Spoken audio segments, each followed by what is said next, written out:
move on to the governor's state of the state. So good morning, everyone.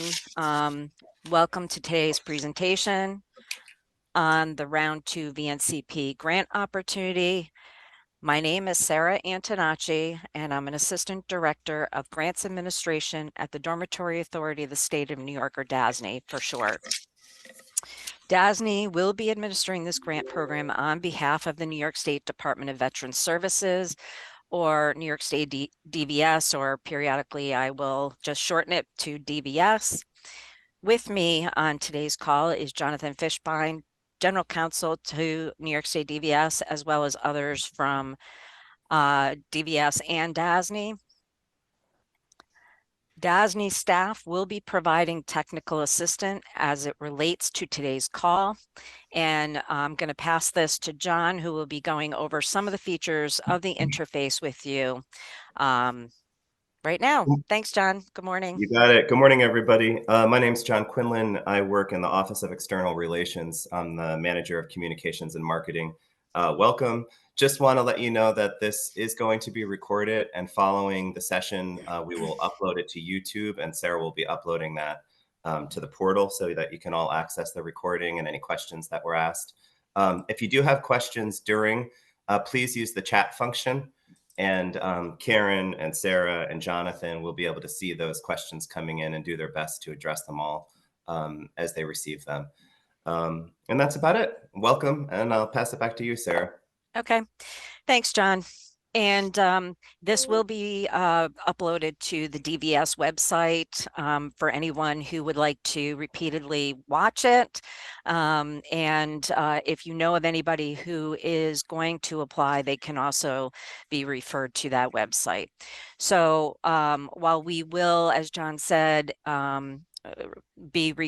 if you want to ask some questions in the chat function, while we will attempt to answer some of the general questions on this call, this is an open procurement, so any specific questions will have to be deferred to the Q&A time frame, which we'll go over in this presentation. But because it's an open procurement, we want to make sure that the responses to those specific questions are disseminated to everyone that is potentially going to apply. And again, specific questions can be directed to the vncp@dasny.org email address. That email is being monitored every single day and throughout the day. So today's objective is to provide veterans organizations guidance on how to apply for Round 2 VNCP funding and what the process will be prior to awards being made for Round 2. I think you're all going to be very happy with the fact that we will not have you upload applications into the grants management portal this time. So we'll get into that a little bit too. So before we get started, I also see that there's some Round 1 awardees on the call today. So as a reminder, the Round 1 awardees will not be able to apply for Round 2 unless they withdraw from Round 1 or they fully expend their Round 1 award and submit an application in a timely fashion by April 19th. I just wanted, that way anybody on this call from Round 1, if you want to proceed, great. And if you want to hop off, you can hop off now. I just wanted to make sure that the Round 1 awardees were aware of that right off the get-go. So how does a veterans organization actually locate the request for grant applications? Well, we've provided some guidance previously, but here it is on this slide. You're going to go to the grants management website. The link is right here on the slide. And you're in this web page, you're going to see a find opportunity selection. That find opportunity selection will actually go to a page that will look familiar, similar to this here on the screen. And then you're going to select the search.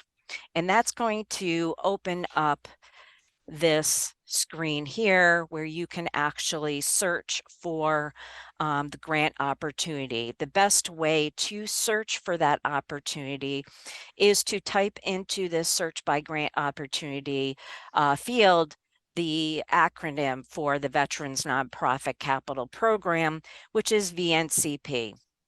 When you do that and you hit search, you're going to see the results screen come up, and one is going to be closed, as you can see from the status, and one is going to be available. Now you can also do a search VNCP and then search status by available only, and then this top search result will drop off. But if you just do VNCP, these two will show up. This first one closed is round one. Round one has been awarded, and awards are in process. And that's why I mentioned to anyone on this call that if they are from round one, you are unable to apply for round two unless you've withdrawn from round one, or you've actually expended all of your funds and you're able to meet the April 19th deadline.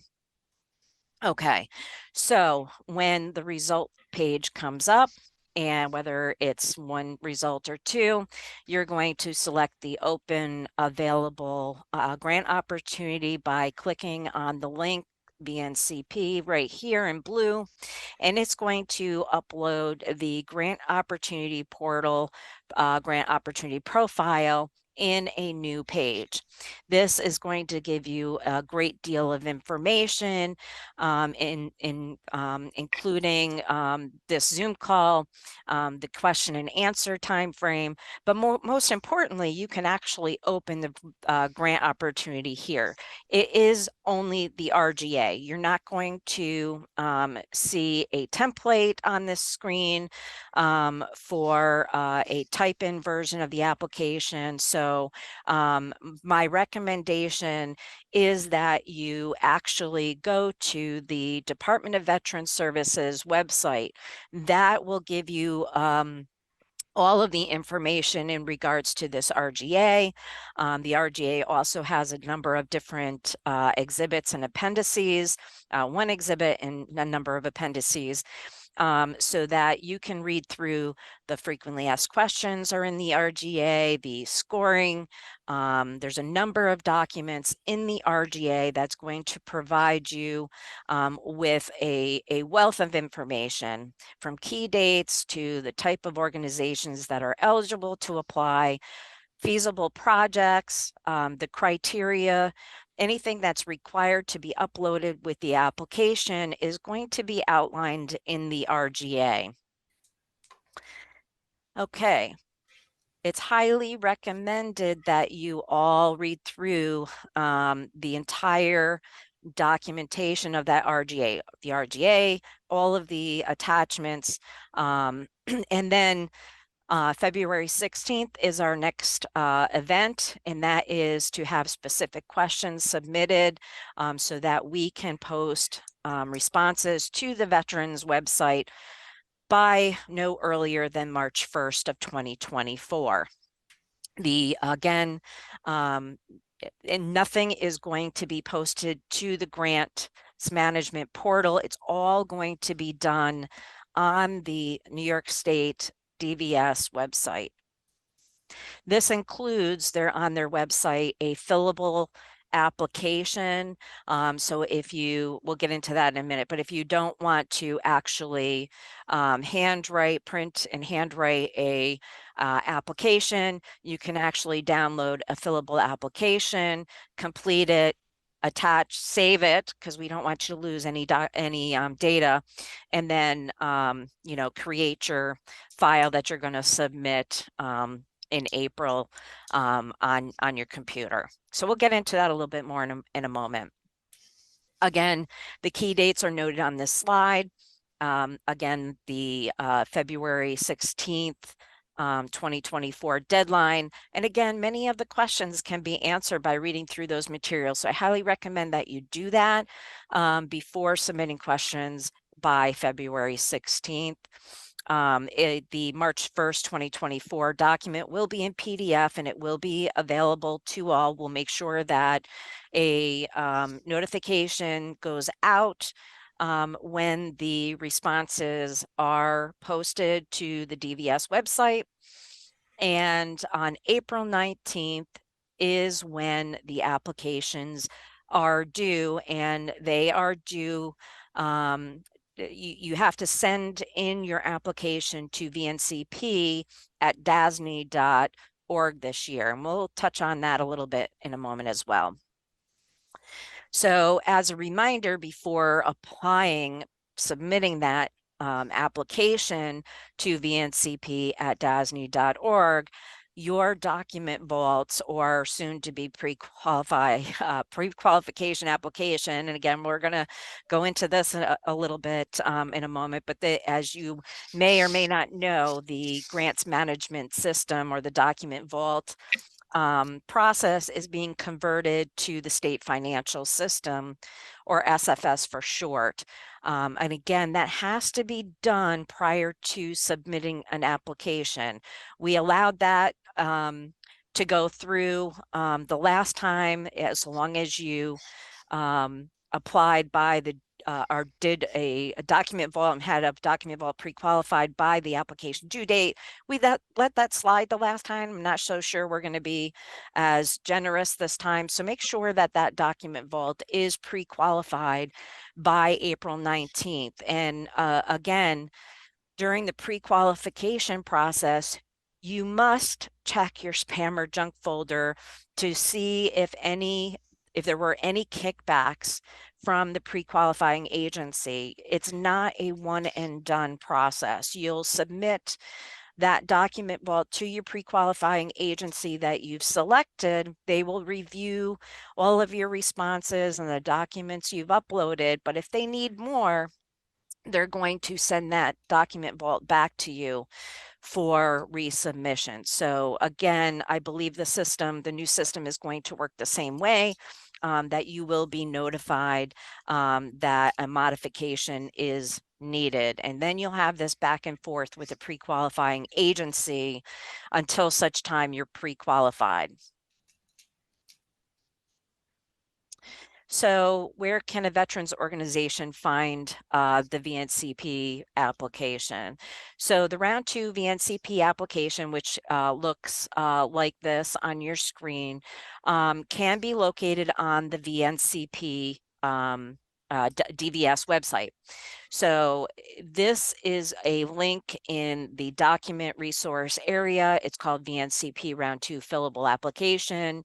You can download it. It will look like this, and you can type in all of your information. This is the preferred method of submitting an application, only because when you do, which is the second option of printing the exhibit from the RGA and handwriting your information, it's not always easy to read somebody else's handwriting, right? So we want to make sure that your information is understandable. So I highly recommend that you print or again, you use this fillable application.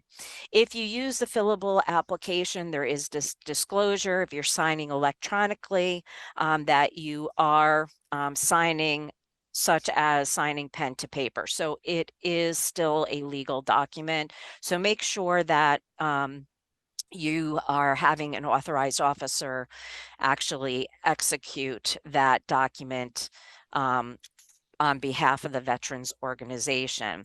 Again, before submitting the entire package to the VNCP coordinator, you'll want to double check all of this information. All of the questions have been answered. You've attached all of the necessary attachments, site control documentation, estimates, funding sources.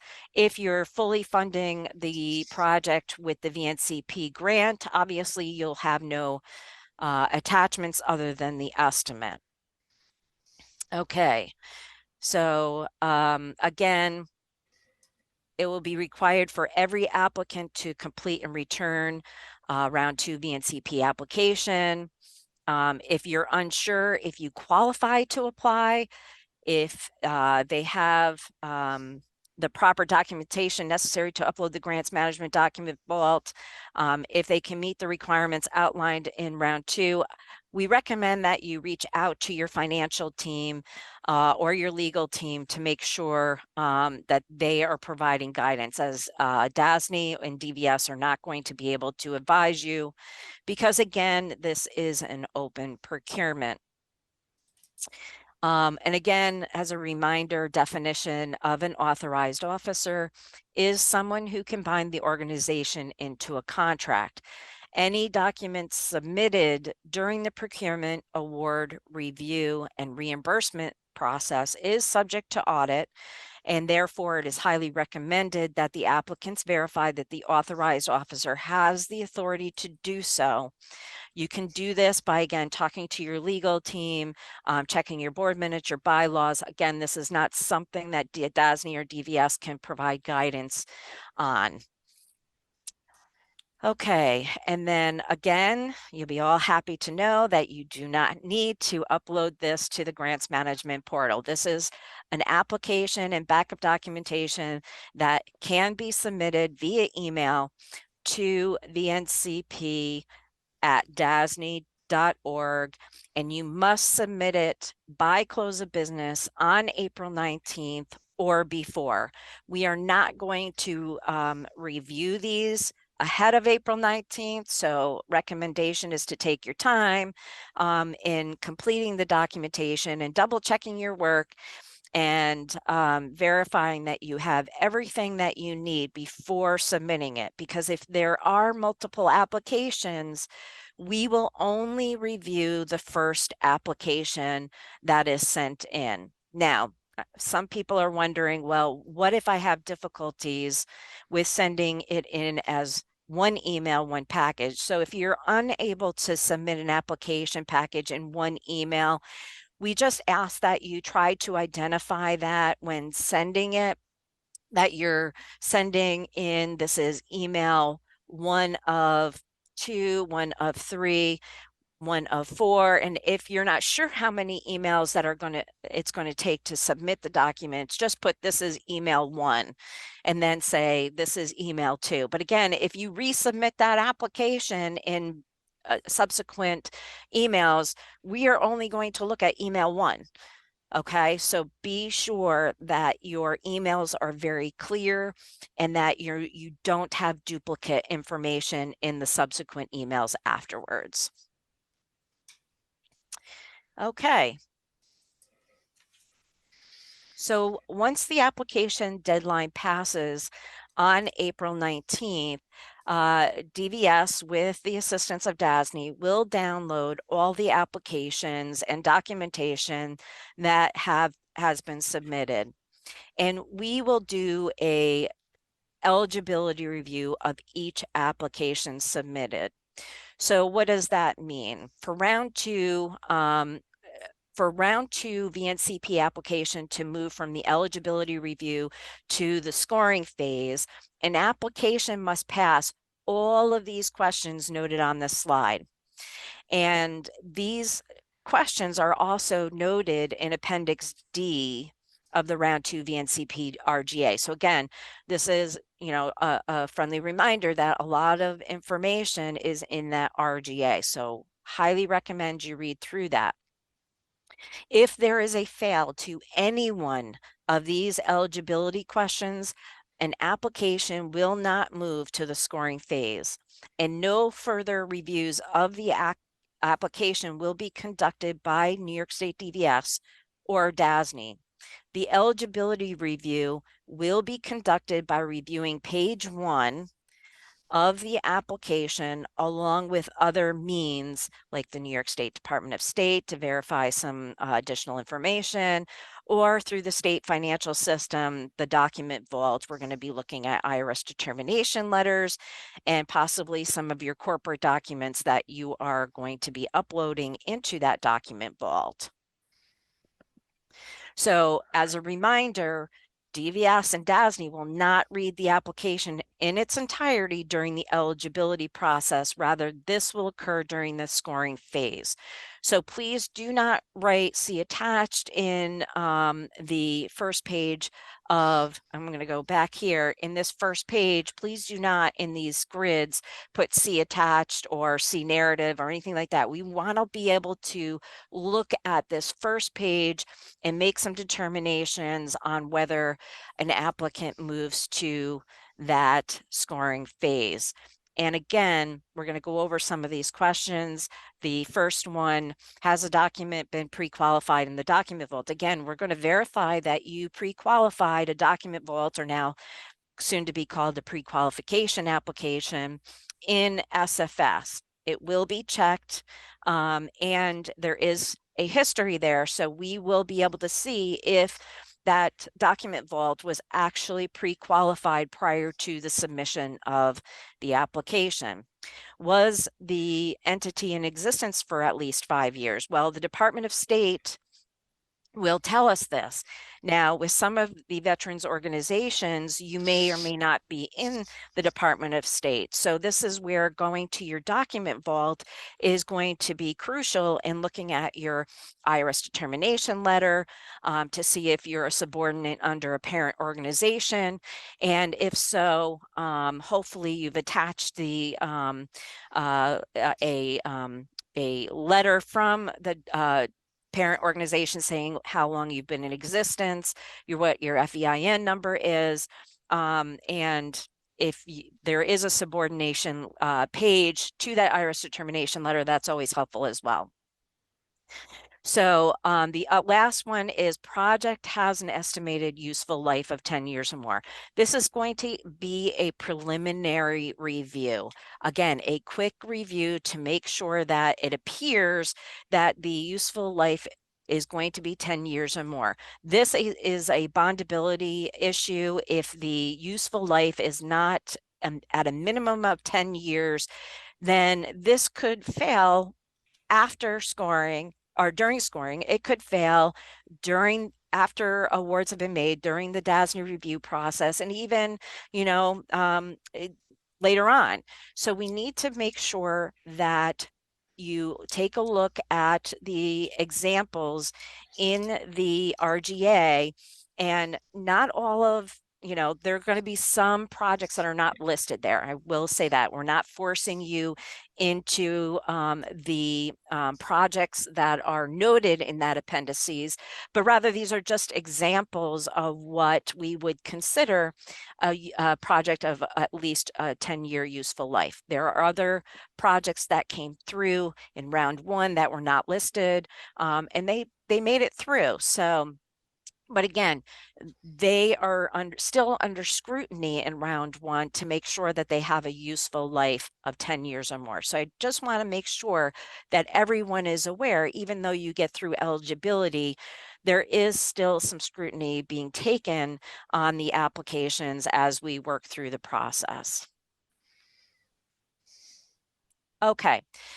So the 3 questions that were in particular of a area where a lot of the round ones applicants failed is the last 3 questions.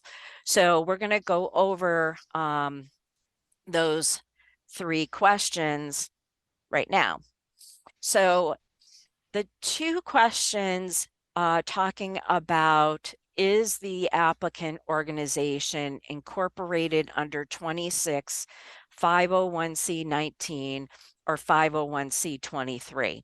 If your organization is organized as a 19 or 23, then you may qualify. But again, I'm not going to be able to tell you that or not. You will need to be able to talk to your legal team and have that conversation, or take a chance. You're organized on 19 or 23, and you've entered all of your information, and submit it. Now, you also, though, have to abide by the, Jonathan, jump in if I'm saying this wrong.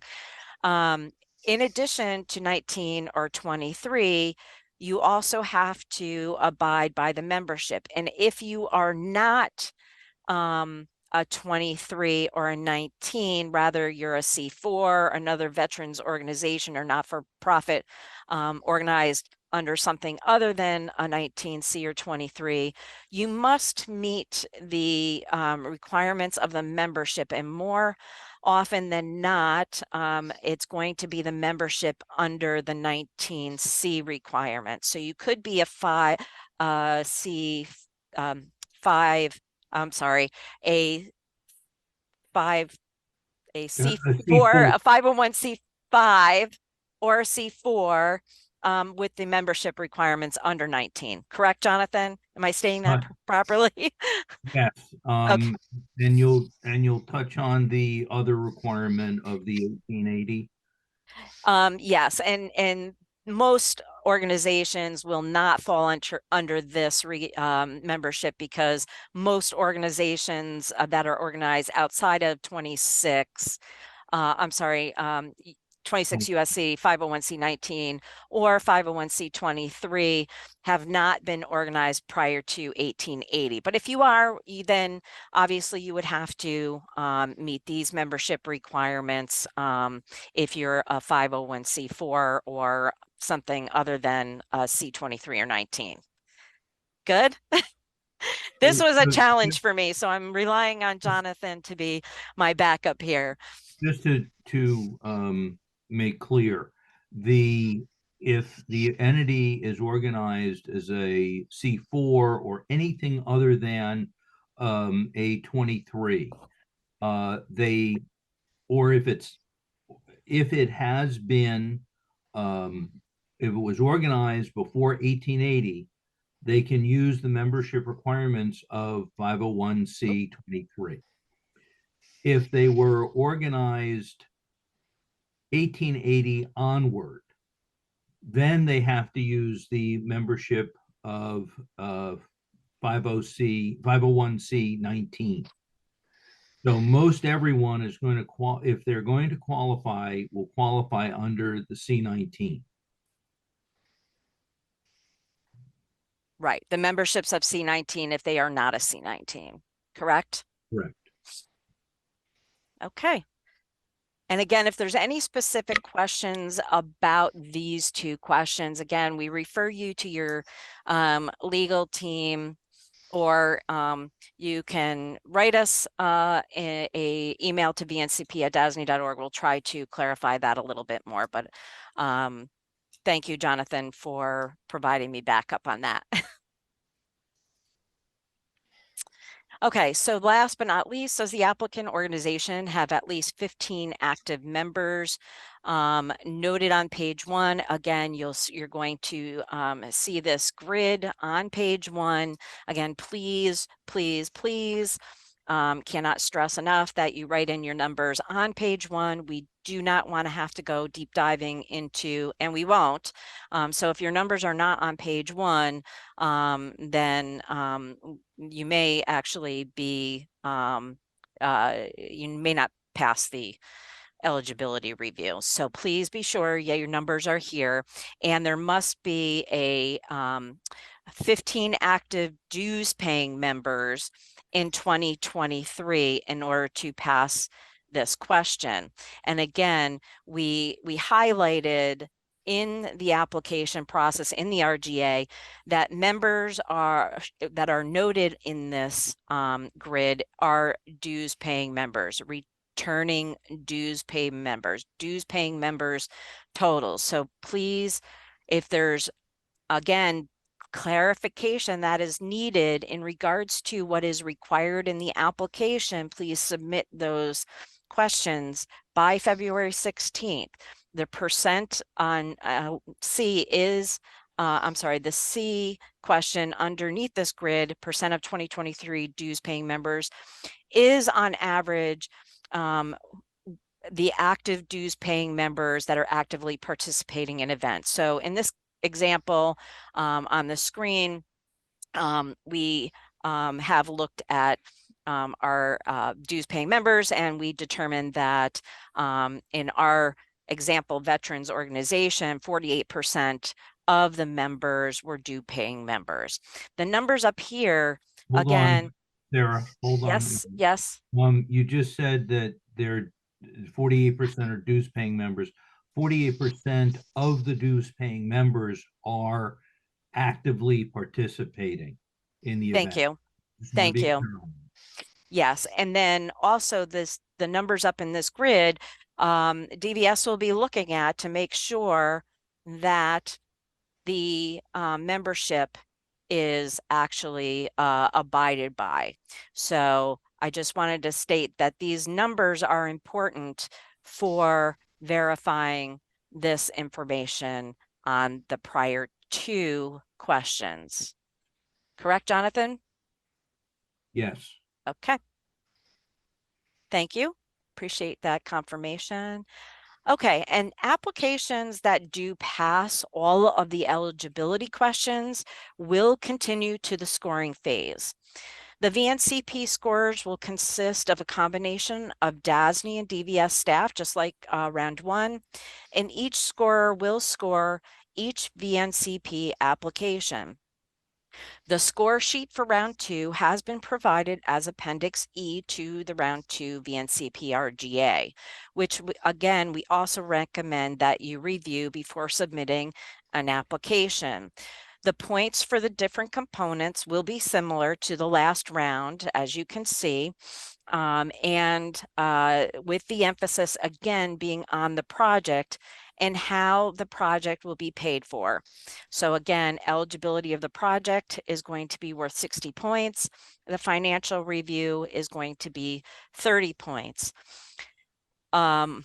So again, I want to reiterate how important it is to have a complete application with all of the appropriate documentation and information in the application when submitting it to VNCP at dasny.org.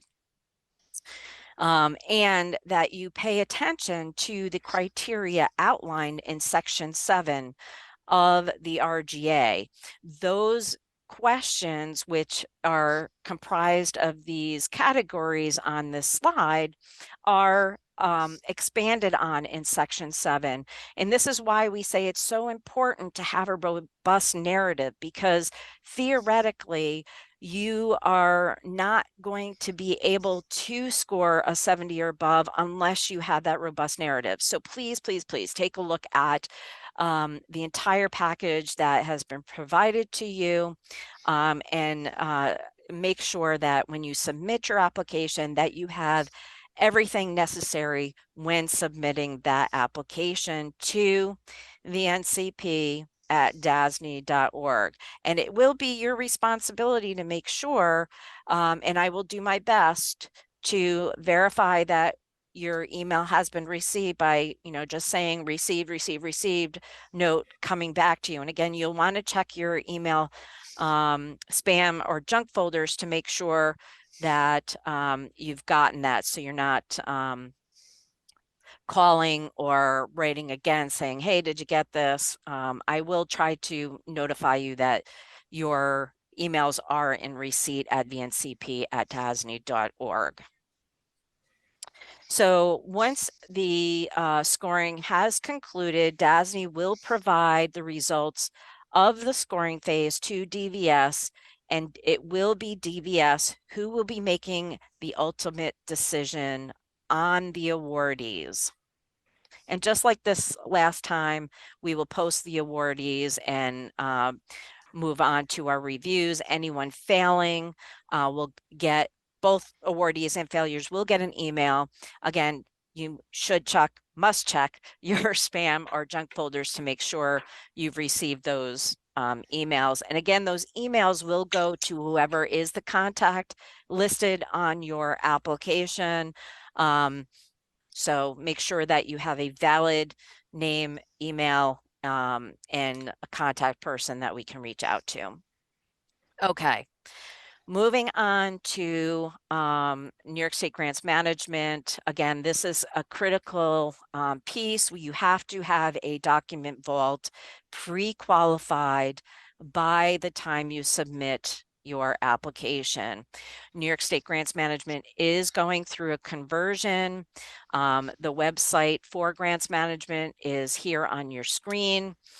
They do have conversion information that you can read through. All activities currently being conducted in the New York State Grants Management System will cease actually by close of business tonight. Tomorrow, January 10th, is the beginning of their blackout period, where both the Grants Management System and the state financial system will be closed while they do this conversion. So no document vaults can be opened, modified, anything along those lines.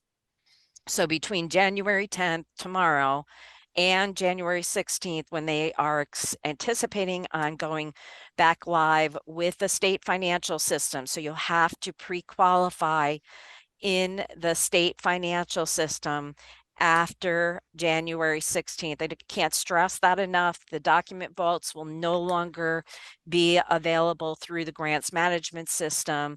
You will have to have access to the state financial system. All guidance for this conversion is on this website. So DVS is not going to know that. DASNY is referring you to the grants management staff, their website. So please make sure that you are reviewing that information on their website. Any document vault that is pre-qualified by today will remain pre-qualified in the state financial system when go live occurs.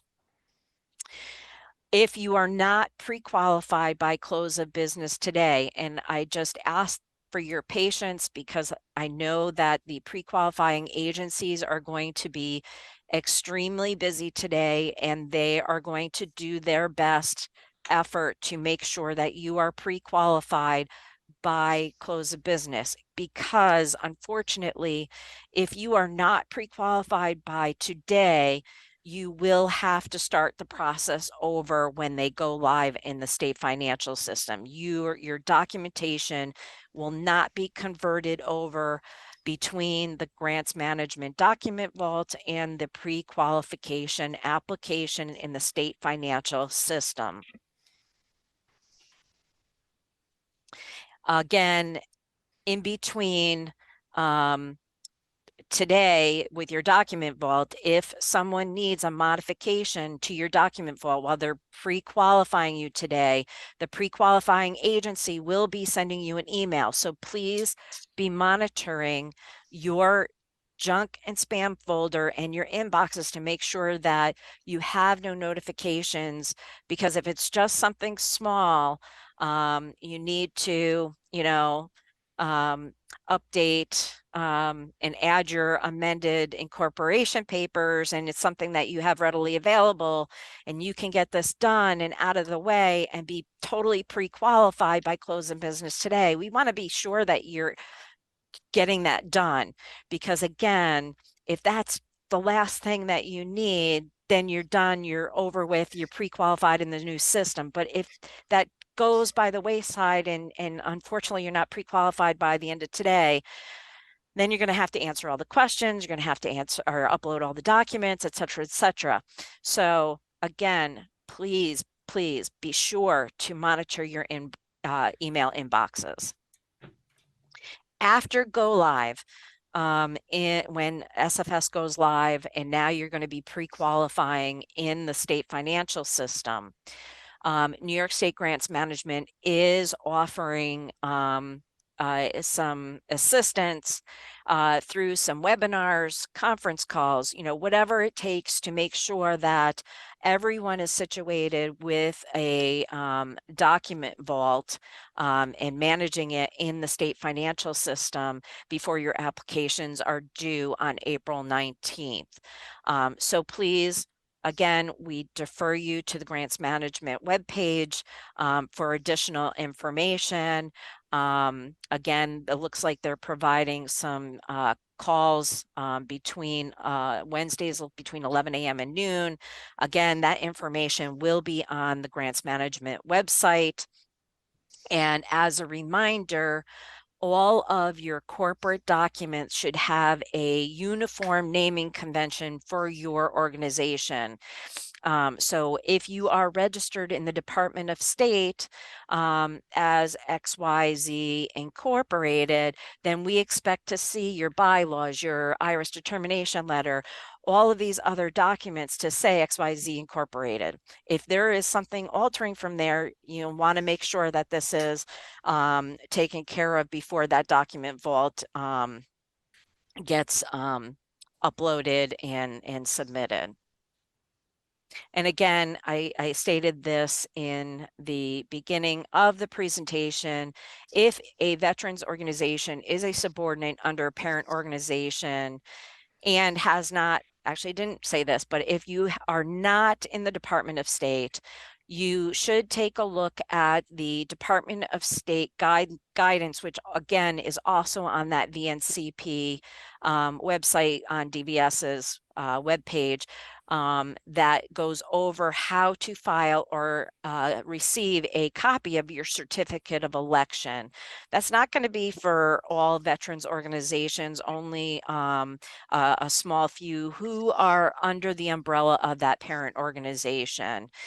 And if anybody, again, has any questions regarding that aspect of whether you have incorporation papers or a certificate of election, please submit your questions to VNCP. We'll do our best to do some clarification. We did have a presentation prior to this one that went over all of that information. But again, we do have an appendix. It's Appendix B in the RGA that you can look at. So it does go over what would constitute a need for a certificate of incorporation or a certificate of election. Hopefully it's clear. If it's not, just again, submit a email to vncp@dasny.org. So to conclude, again, as a reminder, the key dates are noted on the slide. There are some events coming up. These are also listed in the RGA itself. The deadline for questions, again, is February 16th.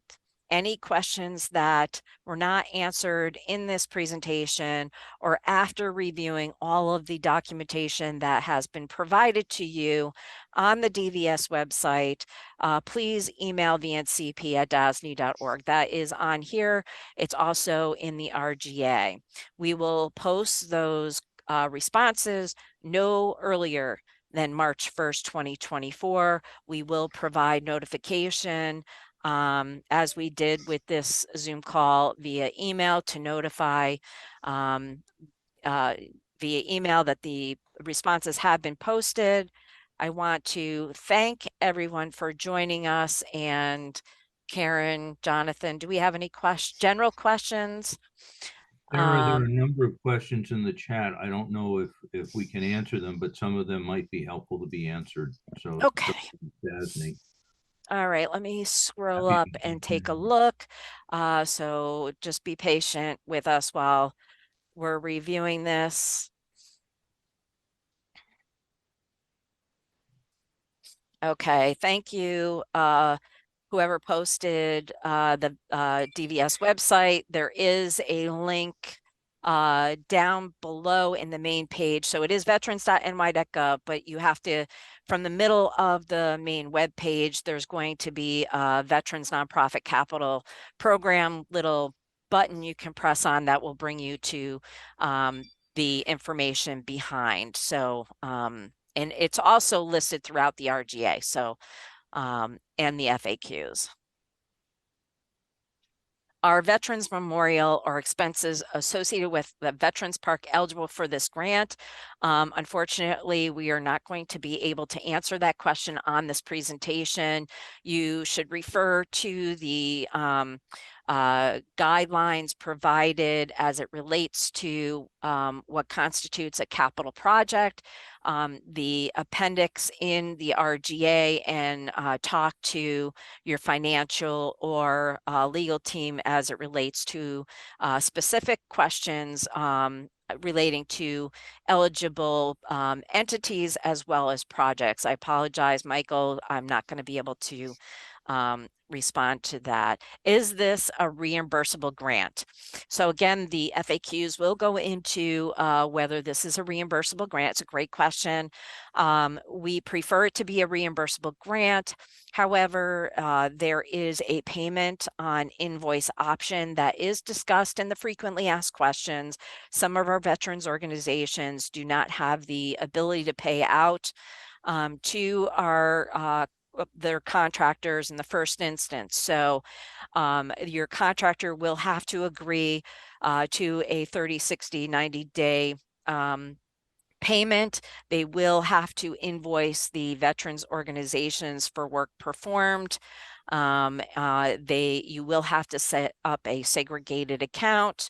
When you get a grant disbursement agreement, if you're awarded, then the reimbursement exhibits will need to be submitted along with the invoice for work performed by the contractor. The contractor the veterans organization, if everything is in order, accounts payable here at DASNY will make payment to that segregated account, and the segregated account will be used by the veterans organization to make payment to the contractor. That will be the only project, the only money going in and out of that segregated account. So while it is recommended to be a reimbursable grant, we can actually do a payment on invoice. So highly recommend that you read through the FAQs. Is a 501c3 eligible? Again, I defer you to the RGA, your legal team, to make sure that you can apply. Same with municipalities. You have to be a veterans organization under what is outlined in the RGA. If you're unsure, please defer to your legal team. The PowerPoint presentation, both YouTube video and the presentation itself, will be uploaded to the DVS website. Robust narrative, again, you should defer to the RGA and elaborate, right? Robust narrative means elaborate on the questions that are being asked of you in the application and in the criteria. What is the amount of funding available in this stage? Right now, I believe it's outlined in the RGA, and I don't have that at the tip of my tongue, so don't quote me on this, but I believe it's 2.4, 2.5 million. And if anybody withdraws from round one, then that will be added to the pool. So that will be determined as well. But right now it's I think it's 2.4. Again, don't quote me on that. RGA indicates organization cost share will be viewed favorably. I don't think that the RGA actually says that there has to be a split between the VNCP grant and other any cost above a grant. So, you may want to reread that section of the RGA. The VNCP grant can fully fund a project. So if it does go over the grant award, then the entity will have to show how the overage will be paid. So that's how that, if you're referring to the funding arm of the RGA, then again, reread that because it should identify that if your project goes over the grant award, then you'll have to show other funding sources. Again, I can't comment to a project or a eligible organization being eligible. You really need to discuss that with your legal team or your financial individuals. Okay, so once the grant is approved, what is the time frame to complete the work? The RGA, and again on the slide, it says eligible project start and end dates is April 1st, 2024 to April 1st of 2027. Anything prior to April 1st, 2024, if you started design work before April 1st, 2024, we cannot reimburse that. But if your project actually begins, in April of this year, and it concludes in July of this year, then it is still an eligible project. However, again, I want to defer you to the FAQs about this.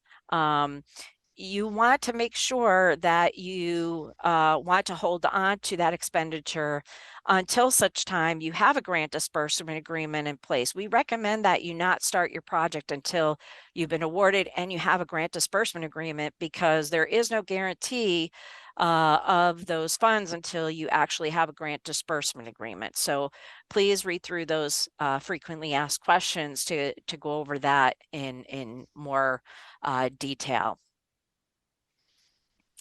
Can I forward this webinar to our local veterans post? Absolutely.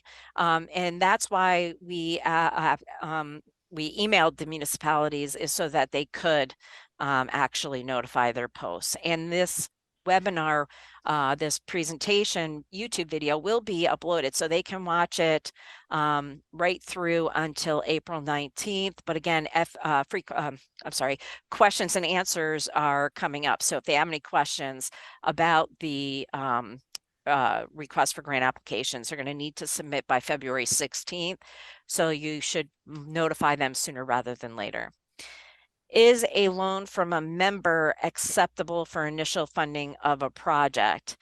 Jonathan, That's or something Karen, that they should. yeah, you really should think about that loan. That's something, Sarah, let me jump in. That's something Sure. that really is an internal matter Yep. that they should discuss with their legal counsel Yep. Or their accountant to find out whether it's appropriate within the system. Yep. In addition, there should be no conflict of interest, Yes. but they must talk to their legal counsel. Yes. And if it is a loan from a member, that funding will need to be in the possession of the veterans organization. So again, if the grant is not fully paying for the project and it goes over by 25,000, then the veterans organization is going to have to identify how that $25,000 additional funding is being paid for. And if it's out of the veterans organizations, then somebody is going to have to show proof that that $25,000 is available for this project.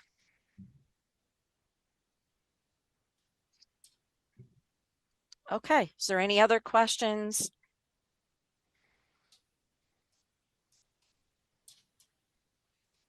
Is there any financial obligation for a veterans organization applying for the VNCP grant? It depends on what their project is.